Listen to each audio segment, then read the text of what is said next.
आज की कहानी का नाम है मम्मी जी मैं घूंघट नहीं हटाऊंगी। नमस्कार मित्रों, आपका हमारे चैनल कहानियों के मंजर में स्वागत है। कहानी सुनने से पहले हमारे चैनल को लाइक और सब्सक्राइब करना ना भूलें। तो आइए सुनते हैं कहानी। बड़ी बहू को देखो, आज भी सिर से पल्लू ना सरकता उसका, और एक ये महारानी है कि सिर पर पल्लू टिकता ही नहीं। सुनीता जी का पल्लू पुराण एक बार फिर चालू हो गया और निधि अपना पल्लू संभालती हुई जी मम्मी जी कहती हुई फिर अपने काम में लग गई। सुनो बड़ी बहू, मालती मम्मी का फोन आया है। अगले हफ्ते उनकी बहू की गोद भराई की रस्म है, तो हम सभी को बुलाया है। कह रही थी कि भतीजे की शादी के बाद से आप आई नहीं, इस बार आपको आना है। सुनीता जी बोली, अगले हफ्ते? पर मम्मी जी, अगले हफ्ते तो बच्चों की वार्षिक परीक्षाएं हैं, तो मैं कैसे जा पाऊंगी। आप सब चले जाइएगा और निधि को भी लेते जाइएगा। इस बार 2 साल हो गए शादी को, पर अभी तक गई नहीं मम्मी के यहाँ। हाँ ठीक है, छोटी बहू को भी ले जाती हूँ। छोटी बहू, सुनीता जी आवाज लगाती हैं। जी मम्मी। सुनो छोटी बहू, अगले हफ्ते मालती मामी के यहाँ चलना है, तो तुम अपनी तैयारी कर लेना। और सुनो, उनके यहाँ चलना तो लंबा घूंघट लेना। मेरे मायके में सारी बहुएं घूंघट करती हैं, तुमसे तो ढंग से सिर पर पल्लू भी नहीं लिया जाता। हरदम माथा उघाड़े पूरे घर में घूमती रहती हो। ना ससुर का लिहाज है, ना ही जेठ का। सास की तो कोई गिनती ही नहीं। समझा समझा कर थक गई हूँ कि ससुराल में बड़ों के सामने घूंघट लिया करो, उनका सम्मान होता है। मगर नहीं, तुम्हें तो अपनी मनमर्जी करनी है।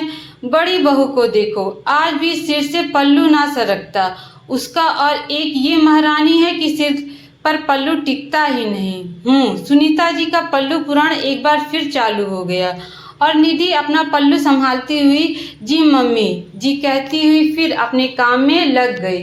गोद भराई के दिन सभी जाने के लिए तैयार हो गए थे। निधि भी तैयार हो आ गई थी। सुनीता जी ने उसे देखा और उसका पल्लू थोड़ा और लंबा कर दिया। हाँ, अब ठीक है, कम से कम होंठ तक तो घूंघट करना ही, मुंह नहीं दिखना चाहिए, समझी। सबके सामने नाक ना कट जाए। जी मम्मी जी, चलो अब। खैर सुनीता जी सपरिवार मायके पहुंची, पर वहां पहुंचकर वो तो हैरान रह गई। उनकी भतीजा बहू जिसकी गोद भराई थी, वो तो स्लीवलेस ब्लाउज और नेट की खूबसूरत सी ओपन पल्लू साड़ी पहने सबसे हंस हंसकर बातें कर रही थी। घूंघट की तो बात छोड़ो, सिर पर भी पल्लू ना था। सुनीता जी को आया देख मामा जी मामी जी पास आकर उनके चरण स्पर्श करके बोले, आइए दीदी, चलकर बहू को आशीर्वाद दीजिए। बहू है कहाँ, वो तो मॉडल बनी घूम रही है। मालती, तूने बहू को ज्यादा ही सिर पर चढ़ा रखा है, ना कोई पल्लू ना कोई घूंघट। भले घर की बहुएं ऐसी रहती हैं भला, बड़े बुजुर्ग का कोई सम्मान ही नहीं। तू तो कितना लंबा घूंघट करती थी, याद है ना। दीदी, आप भी किस जमाने की बात कर रही हैं। हमारा समय अलग था, अब समय अलग है। और फिर सम्मान घूंघट लेने से ही नहीं होता, सामने वाले की नजर में होता है, उसके व्यवहार में झलकता है। देखिए ना, मेरी बहू कितनी खुश है। चलिए बहू को आशीर्वाद दीजिए। हाँ तुम चलो, हम आते हैं। छोटी बहू, तुम भी घूंघट हटा दो। जब कोई भी बहू ना की है तो तुम भी मत करो। नहीं मम्मी जी, मैं घूंघट नहीं हटाऊंगी। ये क्या बात हुई कि कोई ना किए है तो मैं भी हटा दूं।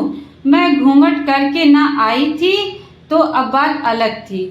अब जब मैं यहाँ आ गई हूँ तो सबको देखकर भी मैं घूंघट हटा दूं, ये मुझसे ना होगा। मैं ऐसे ही ठीक हूँ। तूने तो सास की बात ना मानने की कसम खा रखी है, सुनीता जी बोली। फिर निधि पूरे फंक्शन में घूंघट किए रही और सुनीता जी मुंह फुलाए रही कि छोटी बहू ने फिर उनकी बात ना मानी। मेरे प्यारे मित्रों, आज की कहानी यहीं पे समाप्त होती है। मेरी कहानी आप लोगों को कैसी लगी कमेंट करके जरूर बताइएगा। धन्यवाद।